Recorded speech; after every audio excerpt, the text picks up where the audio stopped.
Hey folks, welcome to Jots from ArcGIS Associates. It's really an exciting time for us. We have finally reached over 2,000 subscribers on our YouTube channel. Very excited about that. So that means we have our contest winners to announce.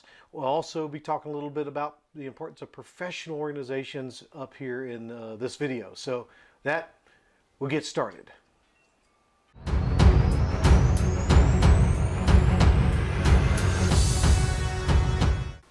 Well, hello folks. As I was talking about in the intro, we have finally reached the 2,000 subscriber mark we were really shooting for. I really appreciate all the support all of you, our viewers, have shown us, getting us to this point. Very excited. Really don't think it's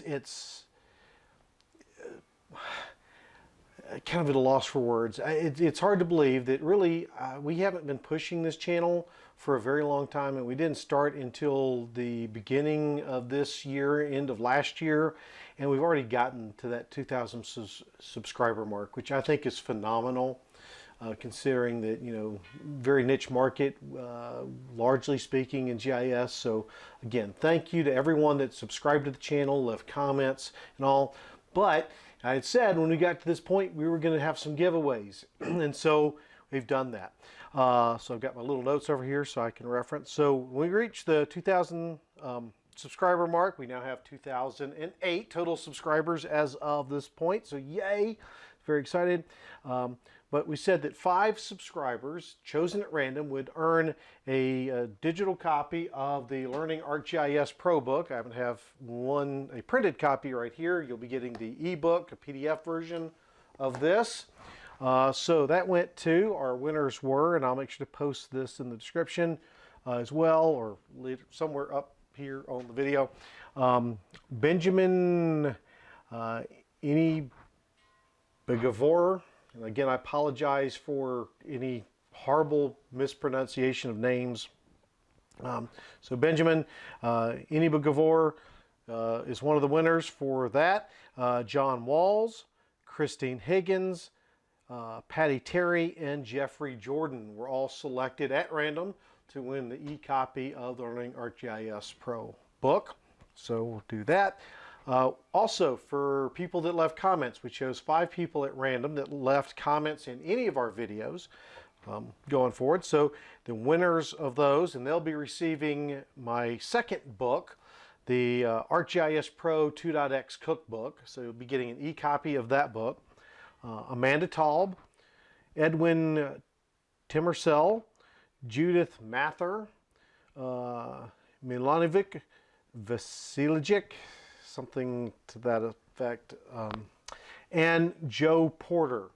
So each of those that left comments, I actually replied to your comment with a note to have you get in touch with me via info@arcgisassociates.com, so I can get you your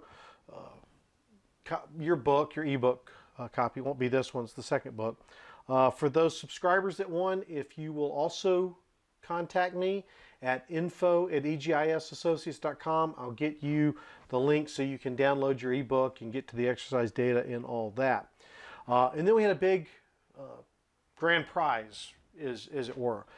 This went to a subscriber, chosen again at random, and they won our ArcGIS Pro e-course training bundle. So that includes the Learning ArcGIS Pro 1 Maps and Projects, Learning ArcGIS Pro 2 Editing, Analysis, and Sharing, Learning ArcGIS Pro 3, Learning ArcGIS Pro 4, Editing in ArcGIS, and several other courses dedicated to ArcGIS Pro. Plus, you'll get e-copies of both the Learning Arc Pro book as well as the ArcGIS Pro 2.x cookbook to go along with that. And the winner of that is Trevor Holman. So Trevor, if you're out there, you watch this, please, again, email me at info@arcgisassociates.com, and I will get you set up on that so you can get your prize. So congratulations to our winners. Hope you enjoy the prizes. I think you will. Very excited to have reached this point. So we'll be thinking about some prizes for the next level as we shoot to, I think, for 5,000 subscribers. which I think is very doable.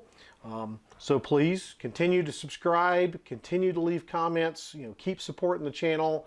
Everything you do will help us kind of move forward. So very excited to have reached that milestone there. So again, thank you, everyone. So now I want to transition off of that very exciting news into really the main purpose of GeoJots, which is to talk about various topics related to the profession of GIS or the geospatial industry, from policies to career development and so on. So we've already done 2 of these.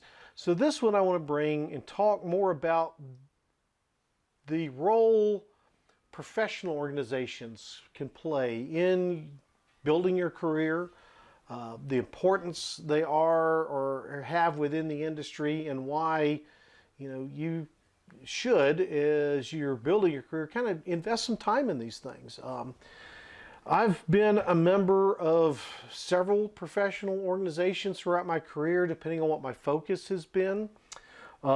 This includes ERISA, and that's both at the international level and at the local chapter level. GITA, the Geospatial Information Technology Association, been a member of it, as well as the local chapter here in the Georgia area.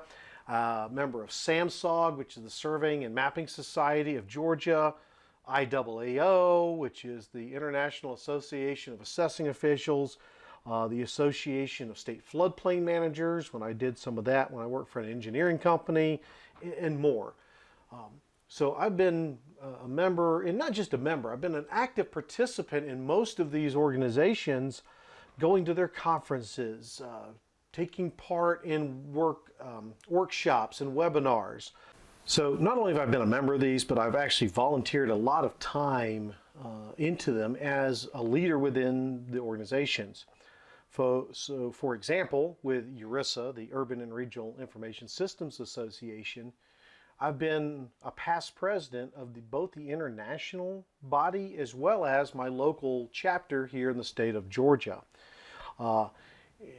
And before I was president, I've served on the boards of both of those in various capacities going forward, again, devoting a lot of time and effort to them.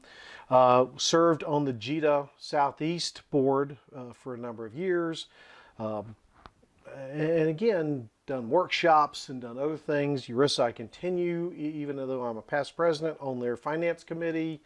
Also work as a workshop developer for the GISP certification, and so on. So, I see that there's a lot of benefit to being a part of and a member of a professional organization. So what does that mean? What is really the benefit of being a member of a professional organization? Why do you want to do it? Because in most cases these aren't free. They cost money to join.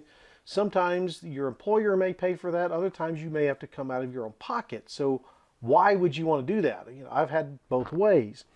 Well, on a personal level, there's a lot of potential for growing your career through being part of and being active in a professional organization. For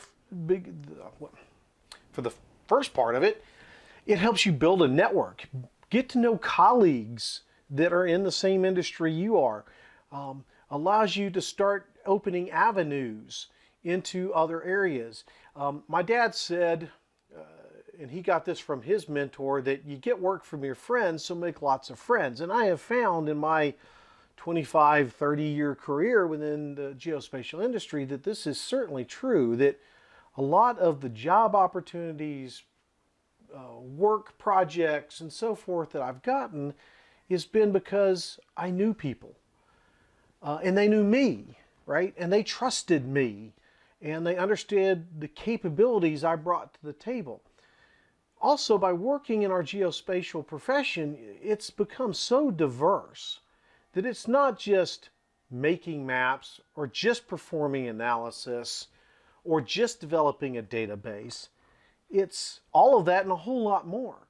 So very rarely do you have one person that is able to know it all. I know I certainly don't. I mean, as long as I've been in this industry, there are still things out there that I don't know how to do, or I'm not the expert on. But because of my involvement with things like Urissa and Samsung and Jita and so on, I know people that do know how to do these things. I know experts in field data collection. I know experts in enterprise system design. I know other IT experts. I know other analysis experts. I know programming experts. I know a lot of people that I can turn to when I have questions or when I run into an issue, when I have a problem. This makes me a much more valuable resource to my clients, employers, and so on, because while I may not personally know that answer, I know how to go find it. So that's a big benefit to any sort of career network, that ability to build a network of connections, folks that know things you don't, or people that might need your expertise because now they know you and know what you're capable of. And a lot of that is facilitated through a professional organization because they'll have meetups, they'll have conferences, they'll have webinars, they'll have lunch and learns, and so on, which also leads to another big part, which is educational opportunities.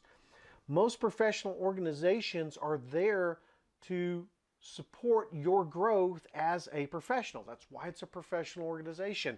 So they're going to have workshops, white papers, best practices, and things like that that you will have access to as a member that will also help educate you and make you a better professional and make it more valuable to your clients and to your employers to have you to be part of that organization. And you use it a lot of times as a reason to get the employer to pay for it, potentially. And that's just a part of it. Professional organizations do a lot more than just benefit you. They also benefit your chosen profession. In the case of GIS, for example, Urissa is out there helping to advocate for the practice and the profession of GIS. Through the efforts of Urissa, as well as some of our colleague organizations like AAG, UCGIS, and so on, we were able to do things like get the Geospatial Data Act amended to take out some language that would have been counterproductive to the GIS profession, that would have limited certain aspects of federal GIS data procurement or geospatial data procurement to only those that would have had a surveying license or a professional engineering license.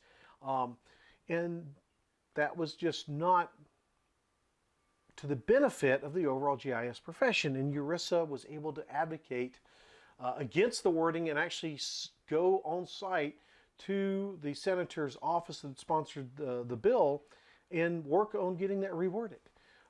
So they're out there advocating and potentially lobbying. So, for example, SAMSOG, the Surveying and Mapping Society of Georgia, they actively lobby with the state legislature to get new laws passed that helped promote the surveying profession, that promote increased education, increased standards of professional practice and things of that nature, to help ensure the health, safety, and welfare of the public is being protected. And so we see that as part of the job of a professional organization. Also, they're out promoting the profession to others, both inside and outside of the overall profession. So we'll see that with Urissa and its local chapters out doing things like GIS Day events, where they're out going and highlighting the uses and successes of GIS to the general public, to elected officials, to administrators, and so on. People not typically inside the GIS bubble, but that help promote. These are the values of what we can do. This is the benefits that this new technology, this new set of data, new types of tools and that bring to the table to make your job easier. And so we see that happening. And most all professional organizations have events and activities like that that really help promote. You know, Urissa, again, developed the GISP certification originally as again a way to help promote GIS as a profession. And to continue that promotion, they released it to GISCI, the GIS Certification Institute, a whole new body that was created with ERISA, as well as other member organizations like AAG, UCGIS, National States Information, or NSGIC, and so on. So again, to help promote the industry and a single certification with the industry there. So again, trying to do that. And then to have a body that coordinates with other like-minded professions. Mentioned several times how ERISA and AAG have worked together, and UCGIS worked together. So we have the geographers working with the geospatial community, GIS folks, and then the university systems, all trying to work together so we're getting the right education, working with other like-minded professionals, with the geographers and so on, to achieve similar goals, right? To make sure that we're working in concert instead of conflict with one another. And again, but then not forgetting the advocacy side of things like that, where we're trying to promote things. And that we see that a lot with ERISA, having written a white paper on the stance between where GIS and surveying should be there. Also conducting workshops and things of that nature in that regard. So this is the role of a professional organization. It helps advocate, make sure your profession is represented in the big picture, that when legislature get together, when all the elected officials start thinking about new laws to write, that we're being represented, whatever that we is, whether it's GIS, whether it's surveyors, geographers, engineers, whatever it is, it doesn't matter. That somebody is there representing you and your interest in telling these folks that often have no idea what you do and how you do it and the importance of what you do, that somebody's there educating them. So one question a lot of folks will also ask is, what's the difference between a professional organization and a user group? Okay? And this is not to say that one is better than the other, just trying to define the difference between these. And there is some crossover, we'll talk about that, but really it's focus. Okay, so a professional organization, say ERISA or GITA, is really dedicated to the overall profession, the growth of the industry, the development of professional practice, setting ethical guidelines and conduct guidelines. They also typically cover a much broader geographic area. So ERISA and GITA, the main bodies, the parent organizations, cover entire countries. In the case of ERISA, ERISA is not just the United States, it's also Canada, the Caribbean, with affiliations into Australia and members that cross into Asia and Europe and Africa and South America and whatnot. So it's truly an international body, so a much broader geographic focus in that regard. Okay? Whereas your user groups are usually technology specific. So for example, you may have the New England ARC users group. So that would be those that use ArcGIS products from Esri. You may have the North Chattanooga open source users group where they focus on things like QGIS and MapServer and whatnot. You may even have something like Shrug, which is the Seven Hills Regional Users Group out of Tallahassee, which we take part in quite frequently. I would classify them more as a users group than a professional organization, although they're kind of on the line there. They do a little bit of both. But again, these user groups are more focused on specific technology, generally speaking. They have a tech focus, okay? Not just professional development, but what software does this? How do you write Python scripts? More of that kind of focus as opposed to the professional organization that's, again, often more policy driven, leadership management driven. Not to say they don't have technology components as part of their makeup, but they tend to focus more on bigger picture, higher level, like management level type things. Whereas users group typically, and again, I'm not trying to offend any group here, typically focus on the technology. You know, how do I use ArcMap to do this? How do I use QGIS to publish that? You know, how do I write the Python script that'll take this data, convert it to this other form, and then perform this analysis? What, you know, those kind of things. And again, they're more locally focused, like the Seven Hills Regional Users Group or SHRUG are based in the Tallahassee Panhandle area of Florida. The North Carolina ARC Users Group, again, focused more in North Carolina there. So there are a lot of different ones of these user groups out there. And again, they both fulfill a need. In our careers, we need both of these here in geospatial. We need somebody looking at for the profession, helping guide us on best practices, policy issues, how to become a better leader and all that. But we certainly also need to know the technology. We've got to understand when ArcGIS Pro comes out, ArcGIS Pro comes out, you know, what are the best practices to migrate over to it? What do we need to know that's different? How does the new interface work? You know, how does that integrate with our existing technologies? New LiDAR equipment coming out, drones, all of those things. We certainly need to know how to operate those. But speaking of drones, we also need to know the policy implications of that. What are the laws that govern the use of drones? Are there some policy recommendations about how to use them, when to use them, and when not to?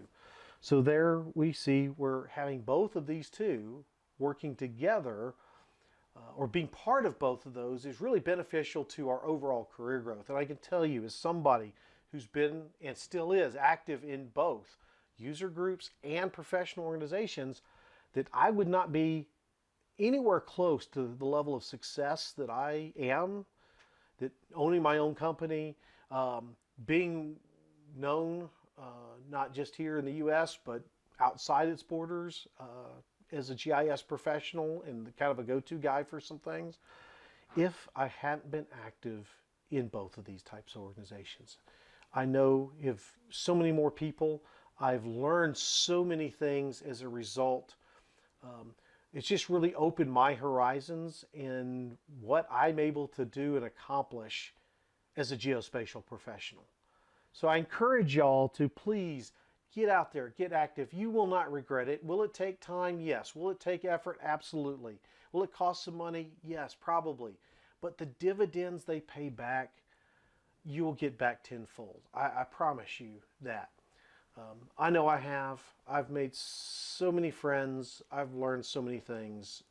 I just can't really, again, continue to put into words how much being a part of both professional organizations and user groups have really helped me become a much better geospatial professional, helped me become one of the more well-recognized names out there in the industry and whatnot. So please, you know, it's worth the investment. Get out there, get involved, join a professional organization, join a local users group.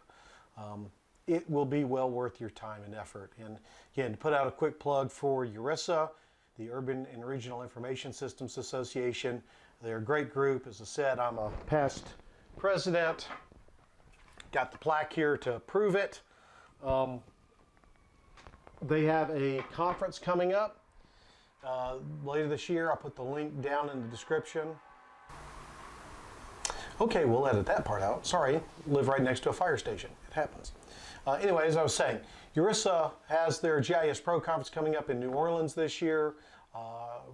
September, October timeframe. Again, I'll put the exact dates up somewhere around here on the screen, and link down in the description.